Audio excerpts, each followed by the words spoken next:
Good morning friends and students. तो आज मैं आपसे कुछ डिस्कस करना चाहता हूँ। शिक्षा का उद्देश्य, जैसा कि आप स्क्रीन पे देख रहे हैं। क्या आपने कभी सोचा है कि आत्महत्याओं की संख्या हमारे समाज में दिन प्रतिदिन क्यों बढ़ रही है? आप रोज़ सुबह पेपर या किसी न किसी सोर्स से ये ज़रूर आपके सामने आया होगा या आपने सुना होगा कि आज उसने आत्महत्या कर ली। कोई पंखे से लटक रहा है, कोई नहर में कूदकर आत्महत्या कर रहा है, कोई जहर खाकर, कोई आग में जलकर, कोई छत से कूदकर अपनी जीवन लीला समाप्त कर रहा है। सभी सुसाइड नोट्स छोड़कर जा रहे हैं, जिसमें जो वजह बताई जा रही है वे इतनी बड़ी नहीं है कि उसका समाधान नहीं हो सकता। जब हम इन आत्महत्याओं के कारणों का पता करते हैं तो कुछ इस प्रकार निकल के आते हैं। किसी को बिजनेस में लॉस हो रहा है, किसी पर लोन का प्रेशर है, किसी के द्वारा किसी को परेशान किया जाना, वाइफ का झगड़ना, घरेलू हिंसा, घरेलू कलह, अपने प्यार का ना मिलना, किसी की कोई इच्छा पूरी नहीं हुई है, कोई कुछ प्रेशर नहीं झेल पा रहा है, माता पिता के द्वारा बच्चे को डांट दिया जाता है तो वो आत्महत्या कर लेता है। और इम्तिहा तो तब हो जाती है जब कुछ लोग अपने छोटे छोटे बच्चों को जहर देकर मार देते हैं या उन्हें भी अपने साथ लेकर खुद को आग लगा लेते हैं या नहर में कूदकर अपनी जीवन लीला समाप्त कर लेते हैं। वो खुद तो मर ही रहे हैं, साथ में उन छोटे छोटे निर्दोष बच्चों को जिनकी कोई गलती नहीं थी, जिन्हें ये भी नहीं पता था कि ये हमारे माता पिता आत्महत्या क्यों कर रहे हैं, उनकी भी जीवन लीला अपने साथ समाप्त कर रहे हैं। तो सवाल यही उठता है। और एक बात और मैं आपसे शेयर करना चाहता हूँ कि ये जितनी आत्महत्या हो रही हैं, दिन प्रतिदिन बढ़ रही हैं, इनमें अगर आप एनालाइज करेंगे तो ज़्यादातर लोग पढ़े लिखे हैं, जो ग्रेजुएट हैं या कहीं ना कहीं जॉब कर रहे थे, कोई शिक्षक था, कोई बिजनेसमैन था, सब पढ़े लिखे लोग हैं। अनपढ़ लोगों में आज भी आत्महत्याएं कम हो रही हैं। तो क्या हमारी शिक्षा सही दिशा में जा रही है? इस पर सोचने की आवश्यकता है। आज सुबह सुबह मैंने एक न्यूज़ पढ़ी जिसमें नोएडा के एक दंपति हैं और उनका 2-2.5 साल का एक बच्चा है। दोनों पहले बच्चे को जहर देते हैं, वो मर जाता है, उसके बाद दोनों खुद को समाप्त कर लेते हैं। और सुसाइड नोट्स में लिखा है कि बिजनेस में लॉस होने की वजह से प्रेशर नहीं झेल पाए और उन्होंने अपनी जीवन लीला समाप्त कर ली। क्या वो एजुकेटेड नहीं थे? वो बिजनेसमैन थे, पत्नी भी काफ़ी एजुकेटेड थी, फिर भी उन्होंने आत्महत्या कर दी। तो क्वेश्चन यही उठता है कि क्या हमारी शिक्षा सही दिशा में जा रही है?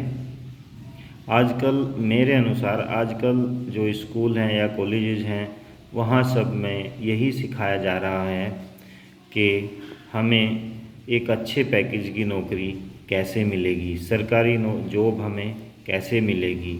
इसके अलावा तो कुछ सिखाया ही नहीं जा रहा। पेरेंट्स भी ये कहते हैं कि पढ़ लो, पढ़ोगे नहीं तो क्या करोगे, रोजी रोटी कैसे कमाओगे, पैसे कैसे कमाओगे। तो पैसा कमाना ही शिक्षा का उद्देश्य रह गया है। कोई शिक्षक 2 बातें नहीं बताता जीवन से संबंधी।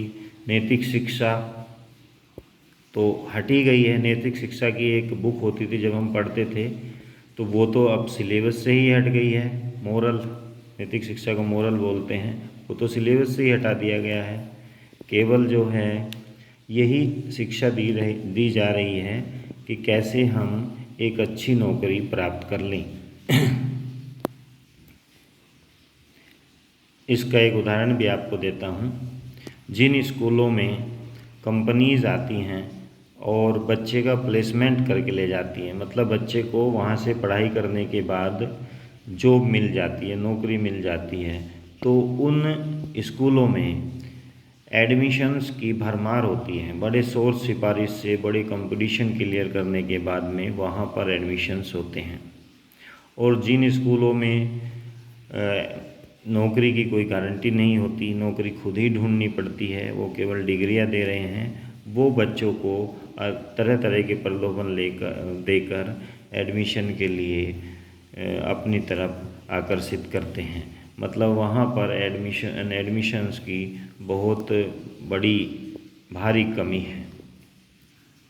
तो ये पढ़े लिखे लोग तो ये जो छोटे छोटे इन्होंने कारण बताए हैं, इनकी वजह से ही ये तो आत्महत्या कर रहे हैं। और एक दिन मैं कार से आ रहा था, मैंने देखा कि पुल के नीचे एक लेडीज़ है जो लगभग 24-25 साल की रही होगी।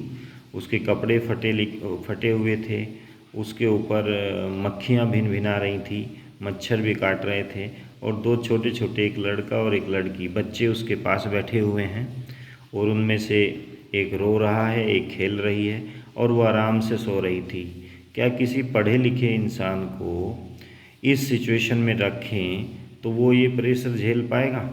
मुझे तो नहीं लगता, क्योंकि जब इन छोटे छोटे रीज़न जो मैंने आत्महत्या के बताए हैं, जो सुसाइड में निकल के सामने आ रहे हैं, सुसाइड नोट्स में, उनकी वजह से ये पढ़े लिखे लोग आत्महत्या कर रहे हैं, तो इतनी कठिन परिस्थिति में वो कैसे रह पाएंगे?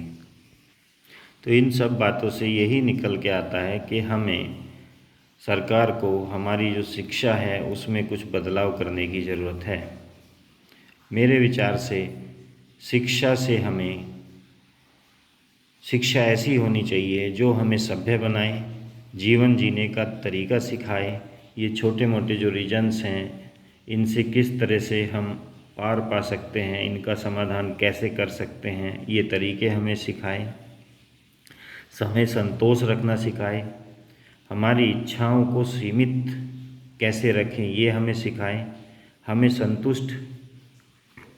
हम संतुष्ट कैसे रह सकें। मेरे विचार से अगर आपको कोई भी काम मिला है तो आप उसे बड़ी मेहनत और लगन से कीजिए, उस काम को छोटा बड़ा मत मानिए।